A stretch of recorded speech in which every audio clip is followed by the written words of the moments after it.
हे दोस्तों नमस्कार। एक बार आप सबका फिर से बहुत बहुत स्वागत है आप सबके अपने यूट्यूब चैनल डियर गुरुजी पर। सो गाइस, जैसा कि आप सबको पता है कि बहुत सारे लोग वेट कर रहे थे जूनियर असिस्टेंट के सिलेबस के बारे में। तो दोस्तों यहाँ पर यूपीएससी की तरफ से जूनियर असिस्टेंट का जो सिलेबस है आज यानी कि 27 अगस्त को आ गया है। जिन्होंने नहीं देखा है वो इस वीडियो को पूरा अंत तक देखेंगे, पूरी जानकारी आपको इस वीडियो में मिलेगी। और जिन्होंने देख लिया है सिलेबस, जिनको पता है वो इस वीडियो को यहाँ पर स्किप कर सकते हैं। तो यहाँ पर आप देख सकते हैं कि जो इस साल की जो चौथी परीक्षा थी यानी कि जूनियर असिस्टेंट की, उसके लिए यहाँ पर जो कनिष्ठ सहायक की परीक्षा थी जो कि टोटल 1403 पदों पर जो भर्ती आई थी, उसके लिए यहाँ पर सिलेबस आ गया है। तो आप देख सकते हैं यहाँ पर सिलेबस कुछ इस तरह से। प्रथम चरण जो है आपका यहाँ पर वस्तुनिष्ठ प्रकार के लिए यानी कि आपका मल्टीपल टाइप क्वेश्चन होगा, जहाँ पर 65 अंक होंगे। जहाँ पर प्रश्नों की संख्या देखिए, हिंदी परिज्ञान और लेखन योग्यता 60 अंक होगा, इसके 60 प्रश्न होंगे और जिसमें 30 अंक होगा। और सामान्य बुद्धि परीक्षण यानी कि रीजनिंग आपका 30 अंक होगा और यहाँ पर 15 नंबर मिलेंगे। इसके अलावा सामान्य जानकारी आपकी 40 अंक की 40 प्रश्न होंगे जिसमें 20 नंबर मिलेंगे, यानी कि एक क्वेश्चन आधे नंबर का है। और इन सब क्वेश्चन के लिए 130 क्वेश्चन के लिए आपको 1 घंटा 30 मिनट का मिलेगा। ये आपका एक संयुक्त प्रश्न पत्र होगा। क्लियर है सर? 130 प्रश्न, आपका 65 नंबर। और यहाँ पर सबसे बड़ी बात 1/4 माइनस मार्किंग होगी। जैसा कि आप सभी लोग गेस कर रहे थे कि अब जो जूनियर असिस्टेंट होगा उसका भी जो माइनस मार्किंग है वो 1/4 ही होगा, 1/2 नहीं होगा। इसके अलावा यहाँ पर आप देख सकते हैं इसका डिटेल में जो सिलेबस दिया गया है, आप वही सेम सिलेबस लगभग मैंने पूरा पढ़ा है, वही सेम सिलेबस दिया गया है जैसे कि आपने लोअर पीसीएस में देखा था। जो आपका पाठ्यक्रम जो दिया गया वैसे ही दिया गया है कि उम्मीदवारों का हिंदी भाषा का ज्ञान होना चाहिए, क्या चीज़ें होनी चाहिए। इसी तरह सामान्य जानकारी में भी आपको वही सारी चीज़ें पढ़नी है, बस लेवल का फ़र्क रहता है और किसी बात का अंतर नहीं रहता है। तो यहाँ पर ये द्वितीय, अब तो ये फर्स्ट ईयर हो गया। अब सेकंड ईयर सबको पता है जो आपकी टाइपिंग टेस्ट होना है। और टाइपिंग टेस्ट जो है यहाँ पर देख सकते हैं टंकण परीक्षा कंप्यूटर या लैपटॉप पर होगी, जो कि अहरकारी प्रकृति यानी कि जो कि अनिवार्य होगी। इसके अलावा केवल ऐसे अभ्यर्थियों के लिए चयन के लिए विचार किया जाएगा जिन्होंने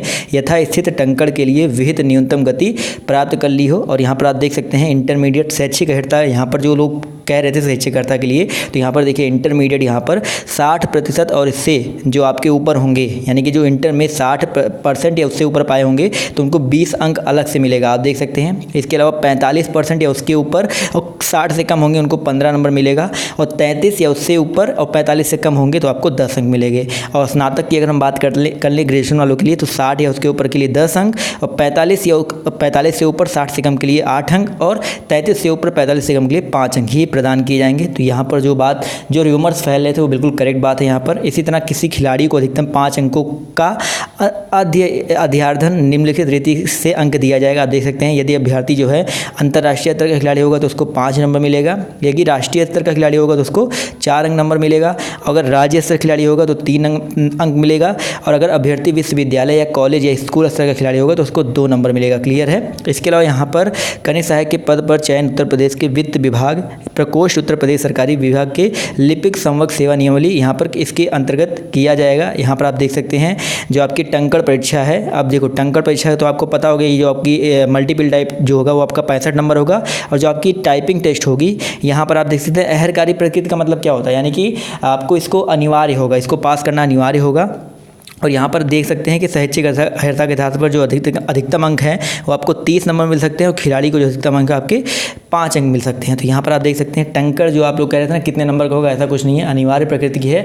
आपको उसको क्वालिफाइंग नेचर का होगा, आप ऐसे कह सकते हैं क्वालिफाइंग नेचर का होगा, तो क्वालिफाई आपको करना होगा। और यहाँ पर कुल जो योग है आपका टोटल 65 + 35 100 नंबर का होगा। क्लियर है? तो 65 नंबर आपका इसका और 30 नंबर आपका शैक्षिक और 5 नंबर आपका टोटल आपका खिलाड़ी वाला। तो ये आपका टोटल का जो सिलेबस है यहाँ पर आपके सामने है। तो ये अभी आज इस यूपीएससी वेबसाइट पर अभी अपडेट हुआ है। इसके अलावा जो भी अपडेट्स हैं वो आपको लगातार मिलती रहेंगी। और जाते जाते बस आपको एक चीज़ बताना चाहूँगा कि सुबह 9 बजे आपको रीजनिंग के वीडियोज़, और मैथ तो इसमें आना नहीं है, बट मैथ जो लोअर पीसेस वाले हैं उनके लिए मैथ के वीडियोज़, और इसके अलावा जो जो जनरल साइंस है और हिंदी है, इन सब चीज़ों के जो प्रिपरेशन है मैं अपने चैनल पर करवा रहा हूँ। जीके जनरल नॉलेज का और यूपी जीके का भी नहीं करवा रहा हूँ, बट सेकंड जगह को सब्सक्राइब कर सकते हैं, वहाँ पर मैं आपको लगातार सब चीज़ें प्रोवाइड करवा रहा हूँ। नीचे आपको डिस्क्रिप्शन बॉक्स में सब कुछ जो लिंक है देखने को मिल जाएगा। तो आज के इस वीडियो में सिर्फ इतना है। बाय बाय, टेक केयर, जय हिंद, जय भारत। मिलते हैं आप सबसे नेक्स्ट वीडियो में।